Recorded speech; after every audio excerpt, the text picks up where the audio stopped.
प्रिय सज्जनों एवं देवियों, यह एक नई वार्ता श्रृंखला है।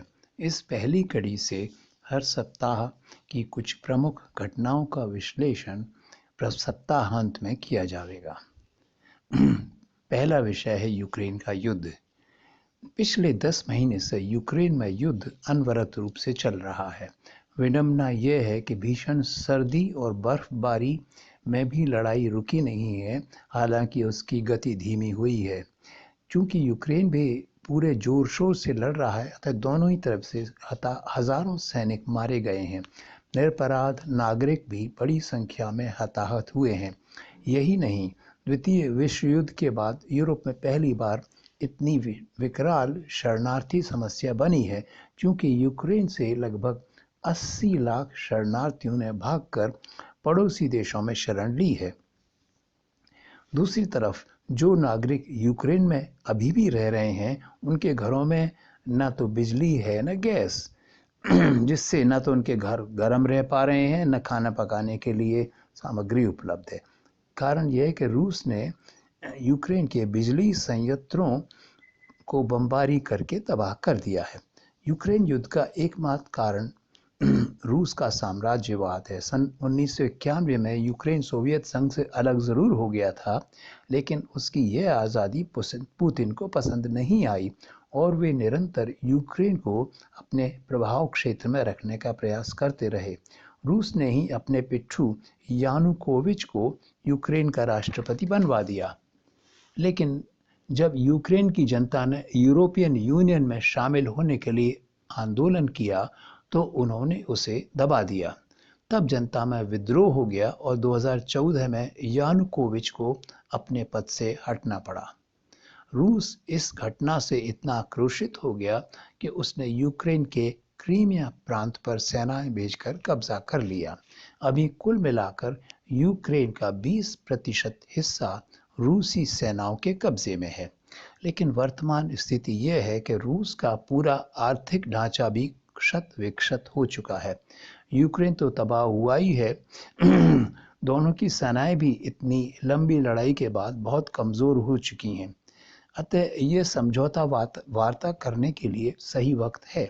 इसमें भला इन दोनों का ही नहीं बल्कि पूरे विश्व का है, क्योंकि सभी देश आर्थिक मंदी के भयावह दौर से गुजर रहे हैं।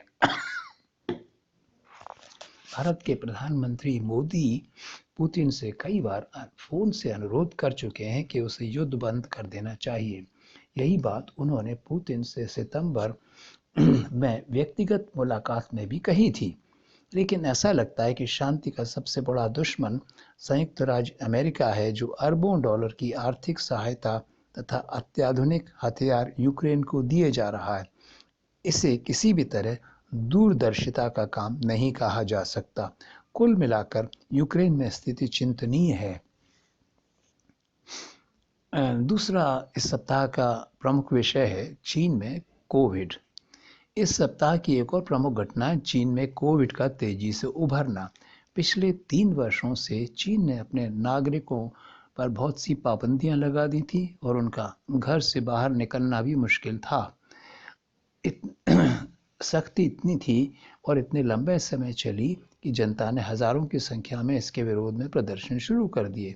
अंततः चीन की अधिनायकवादी सरकार को झुकना पड़ा और उसने अपने नागरिकों पर से सख्त पाबंदियां हटा लीं।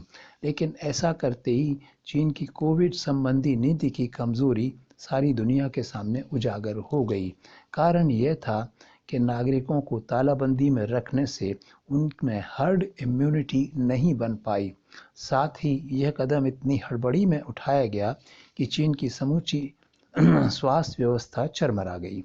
BF7 कोविड का एक अत्यंत घातक नया स्वरूप है, जो पहले के वायरस से ज़्यादा खतरनाक और जानलेवा है। इस वायरस से ग्रसित होकर अचानक ही हजारों लोग हर दिन मरने लगे। वर्तमान में चीन में स्थिति यह है कि सारे अस्पताल भरे हुए हैं, लेकिन मरीज इतने हैं कि वे इलाज के लिए भटक रहे हैं।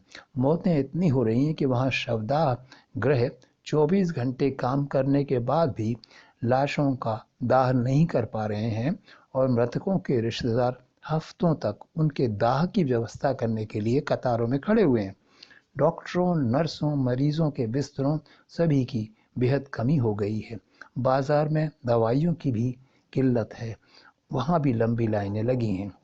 चीन का वर्तमान संकट उसी की नीतिगत कमियों से उभरा है। पहली बात तो चीन भले ही अपने आप को विश्व की दूसरी महाशक्ति मानता हो, लेकिन वहाँ की स्वास्थ्य व्यवस्था पश्चिमी देशों के मुकाबले में कमज़ोर है। उदाहरण के लिए चीन में प्रति 1000 व्यक्ति पर 2 डॉक्टर हैं, जबकि यूके में 5.8 प्रति हजार। इसी तरह चीन में इंटेंसिव केयर यूनिट्स की भी कमी है।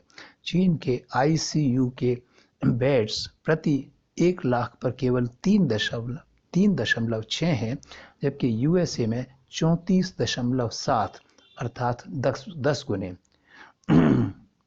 और जर्मनी में 29.2 बेड्स हर 1 लाख व्यक्ति पर हैं। इसके अलावा चीन ने अपने वरिष्ठ नागरिकों का पर्याप्त संख्या में टीकाकरण भी नहीं किया। दुर्भाग्य से यही वर्ग कोविड के लिए सबसे घातक होता है। तीसरे, पश्चिमी देशों के कोविड के वैक्सीन जैसे फाइजर, मॉडर्ना अथवा भारत का एस्ट्राजेनेका कोविड से लड़ने के लिए अधिक उपयोगी साबित हुए हैं, जबकि चीन का साइनोवैक उतना असरकारक नहीं है। लेकिन चीन फिर भी अपने यहाँ का बना वैक्सीन ही लोगों को दे रहा है, जो कोविड की समुचित रोकथाम नहीं कर पा रहा। कुल मिलाकर अब चिंता चीन को ही नहीं है, दुनिया के अन्य देशों में भी कोविड की एक और लहर आ सकती है यदि वहाँ सावधानी न बरती गई। इस सप्ताह का तीसरा विषय है भारत की बढ़ती समुद्री शक्ति। पिछले 8 वर्षों में भारत ने कई क्षेत्रों में उल्लेखनीय प्रगति की है, जिनमें नौसेना का विकास भी शामिल है। कारण स्पष्ट है, भारत हिंद महासागर पर स्थित एक तटीय देश है और यह महासागर विश्व के सबसे व्यस्त अंतर्राष्ट्रीय व्यावसायिक मार्गों में से एक है। चीन यह बात जानता है और उसकी सशक्त नौसेना अपने व्यवसाय की सुरक्षा के लिए लगातार इस मार्ग की चौकसी करती है। भारत भी अब सचेत हो गया है, अतः कुछ माह पहले ही उसने INS विक्रांत नाम के एयरक्राफ्ट कैरियर को भारत के समुद्री बेड़े में शामिल कर लिया। अभी 18 दिसंबर को भारत ने एक नया विध्वंसक जहाज जिसका नाम मर्मगांव है अपने बेड़े में जोड़ा है। उल्लेखनीय यह है कि यह भारत के मझगांव डॉक में बना है और इसके 75% से अधिक हिस्से भारत में ही निर्मित हैं। दूसरी विशेषता यह है कि इसे अत्याधुनिक शस्त्र प्रणाली से लैस किया गया है ताकि यह भविष्य के युद्धों की स्थिति में उपयोगी सिद्ध हो। साथ ही फ्रांस के सहयोग से भारत शक्तिशाली स्कॉर्पियन पनडुब्बी बना रहा है। ऐसी 6 पनडुब्बियां बन रही हैं, जिनमें से 5वीं, जिसका नाम वागिर है, भारत की नौसेना को इसी 20 दिसंबर को सौंप दी गई है। यह भी हमारी नौसेना को और सशक्त बनाने में सहायक होगी। यदि वार्ता आपको उपयोगी लगी हो तो इसे लाइक और सब्सक्राइब अवश्य करें। आगे भी हर सप्ताह ऐसी वार्ताओं का क्रम जारी रहेगा। धन्यवाद।